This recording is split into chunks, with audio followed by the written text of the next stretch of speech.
Quand j'avais 10 ans, j'ai découvert les ordinateurs.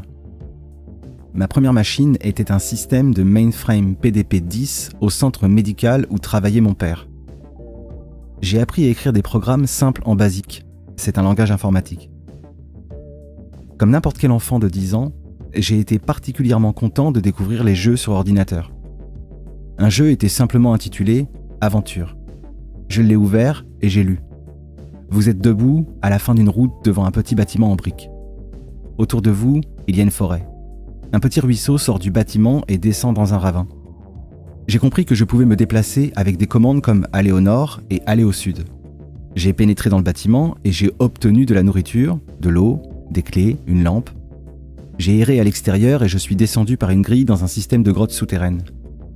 Bientôt, je combattais des serpents, réunissais des trésors et lançais des haches contre des attaquants. Le jeu ne comportait que du texte, pas de graphique. Mais il était facile d'imaginer le système de grottes s'étendant sous terre. J'ai joué pendant des mois, errant de plus en plus loin et de plus en plus profondément, cartographiant progressivement le monde. C'était en 1976 et le jeu s'appelait Colossal Cave Adventure. C'était mon premier monde virtuel. Au fil des années, j'ai découvert les jeux vidéo. J'ai commencé avec Pong et Breakout. Quand Space Invaders est arrivé dans notre centre commercial local, cela est devenu une obsession pour mes frères et moi. Finalement, j'ai eu un ordinateur Apple II et nous pouvions jouer indéfiniment à Asteroids et Pac-Man à la maison. Au fil des années, les mondes virtuels sont devenus plus riches. Dans les années 1990, des jeux tels que Doom, Wolfenstein 3D ou Quake ont ouvert la voie à l'utilisation d'une perspective à la première personne.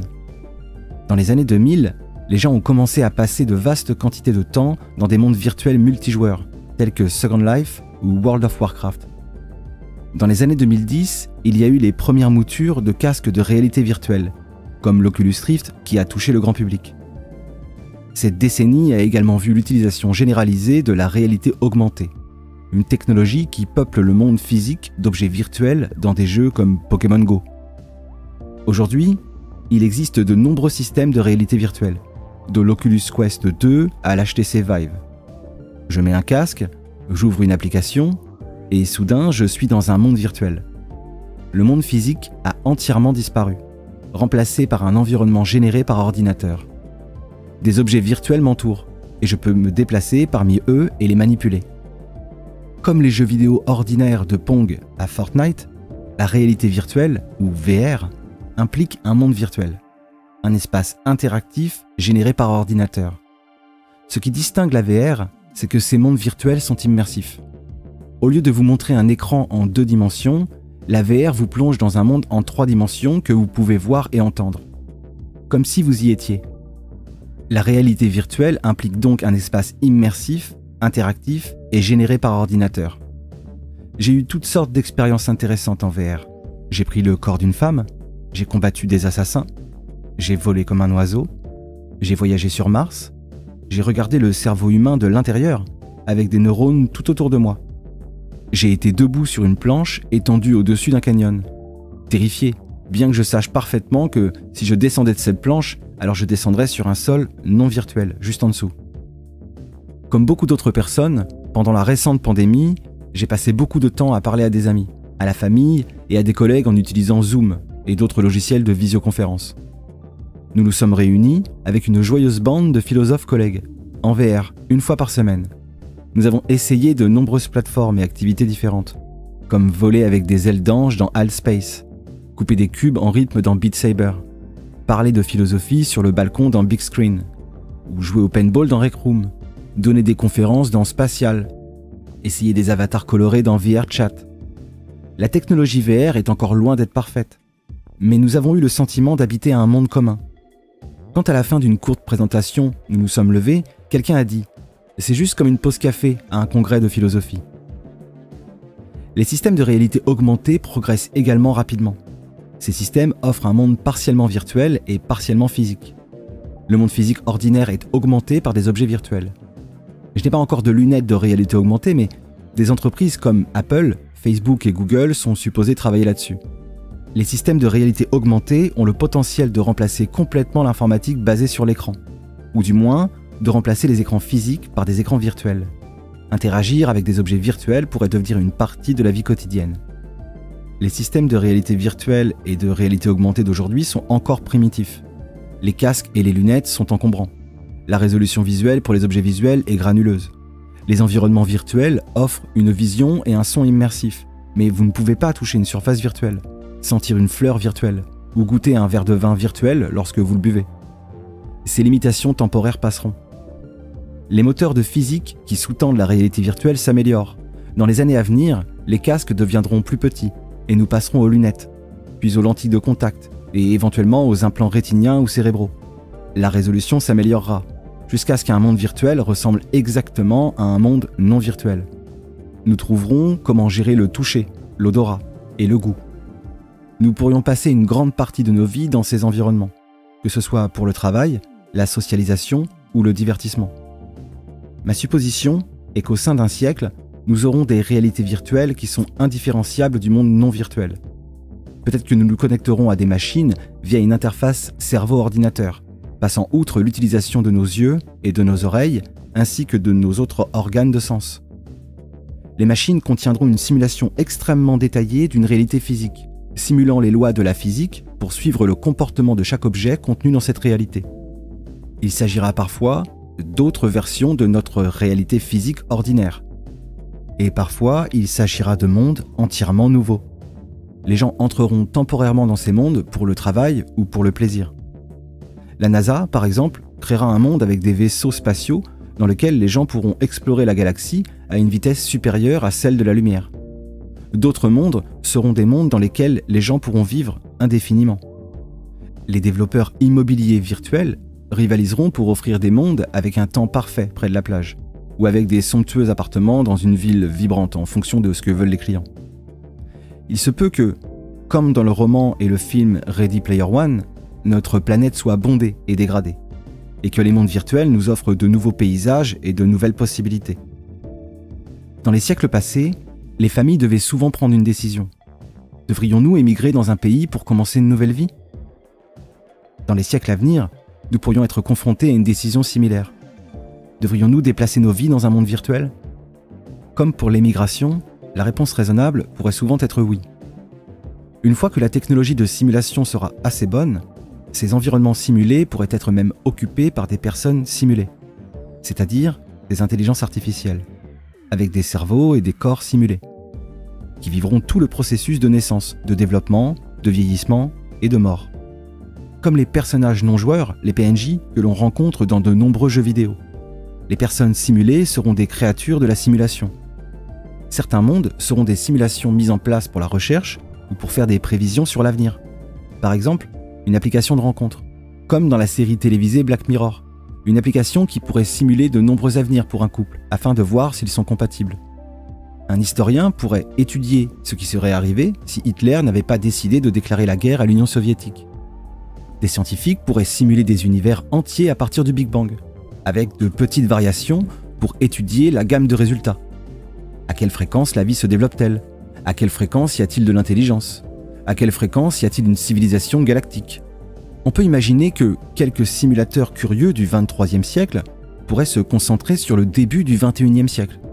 Supposons que les simulateurs vivent dans un monde où Hillary Clinton a vaincu Jeb Bush dans l'élection présidentielle américaine de 2016. Ils pourraient se demander comment l'histoire aurait-elle été différente si Clinton avait perdu. En variant quelques paramètres, les simulateurs pourraient aller jusqu'à simuler un monde où le vainqueur de 2016 était Donald Trump. Ils pourraient même simuler le Brexit et une pandémie. Les simulateurs intéressés par l'histoire de la simulation pourraient également être intéressés par le XXIe siècle comme une période où la technologie de simulation était en train de s'affirmer. Peut-être simuleraient-ils occasionnellement des personnes qui écrivent des livres sur les simulations futures possibles, ou des personnes qui les lisent, qui en font des vidéos ou qui écoutent. Des simulateurs narcissiques pourraient influencer les paramètres de manière à ce que certains philosophes simulés du XXIe siècle spéculent follement sur les simulations construites au XXIIIe siècle. Ils pourraient être particulièrement intéressés à simuler les réactions de lecteurs du XXIe siècle lisant ou écoutant des pensées sur les simulateurs du XXIIIe siècle, comme vous le faites en ce moment. Quelqu'un dans un tel monde virtuel croira qu'il vit dans un monde ordinaire au début du XXIe siècle, Un monde où Trump a été élu président, où le Royaume-Uni a quitté l'Union européenne et où il y a eu une pandémie. Ces événements ont pu être surprenants à l'époque, mais les humains ont une capacité remarquable à s'adapter. Et après un certain temps, ces choses deviennent normales. À ce stade, nous pouvons nous demander: comment savez-vous que vous n'êtes pas actuellement dans une simulation informatique? Cette idée est souvent connue sous le nom d'hypothèse de simulation. Elle est célèbrement décrite dans les films Matrix, dans lesquels un monde physique ordinaire s'avère être le résultat de la connexion des cerveaux humains à une banque d'ordinateurs gigantesque. Les habitants de la matrice vivent leur monde de la même manière que nous. Mais la matrice est un monde virtuel. Pourriez-vous être dans un monde virtuel en ce moment? Arrêtez-vous et réfléchissez à cette question pendant un moment. Lorsque vous faites de la philosophie. La philosophie se traduit par amour de la sagesse, mais j'aime à penser qu'elle constitue les fondements de tout. Les philosophes sont comme l'enfant qui pose constamment les questions. Pourquoi? Ou qu'est-ce que c'est? Ou comment savez-vous? Ou qu'est-ce que ça signifie? Ou pourquoi devrais-je le faire? Posez ces questions à quelques reprises et vous atteindrez rapidement les fondements. Vous examinez les hypothèses qui sous-tendent les choses que nous prenons pour acquises. J'étais ce gamin. Et il m'a fallu un certain temps pour réaliser que ce qui m'intéressait était la philosophie. J'ai commencé par étudier les mathématiques, la physique et l'informatique. Ces études vous amènent assez loin dans les fondements de tout, mais je voulais aller plus loin.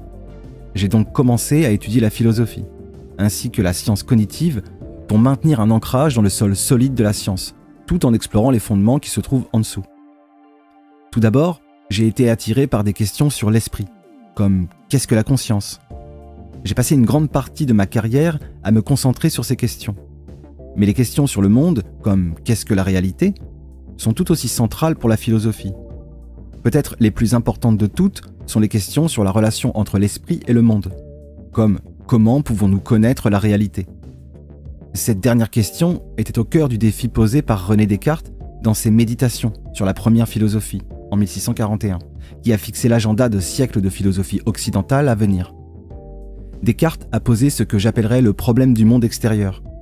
Comment savez-vous quoi que ce soit sur la réalité en dehors de vous? Descartes a abordé le problème en demandant: comment savez-vous que votre perception du monde n'est pas une illusion? Comment savez-vous que vous ne rêvez pas en ce moment même? Comment savez-vous que vous n'êtes pas trompé par un démon maléfique en pensant que tout cela est réel, alors qu'il ne l'est pas? De nos jours, il pourrait aborder le problème en posant la question que je vous ai juste posée. Comment savez-vous que vous n'êtes pas dans un monde virtuel? Pendant longtemps, je pensais que je n'avais pas grand-chose à dire sur le problème du monde extérieur de Descartes. Mais la réalité virtuelle m'a donné une nouvelle perspective. C'est en réfléchissant à l'hypothèse de simulation que j'ai réalisé que j'avais sous-estimé les mondes virtuels. De leur côté, Descartes et beaucoup d'autres ont également sous-estimé ces mondes virtuels. J'ai conclu que, si nous réfléchissions plus clairement au monde virtuel, cela pourrait nous amener au début d'une solution au problème de Descartes. En principe, la réalité virtuelle peut être beaucoup plus qu'une échappatoire. Elle peut être un environnement complet pour mener une vie véritable. Je ne dis pas que les mondes virtuels seront une sorte d'utopie. Comme Internet, la technologie de la réalité virtuelle entraînera certainement des choses horribles ainsi que des choses merveilleuses. Elle sera sûrement abusée. La réalité physique est également abusée. Comme la réalité physique, la réalité virtuelle se frottera à l'ensemble de la condition humaine. Le bon, la brute et le truand.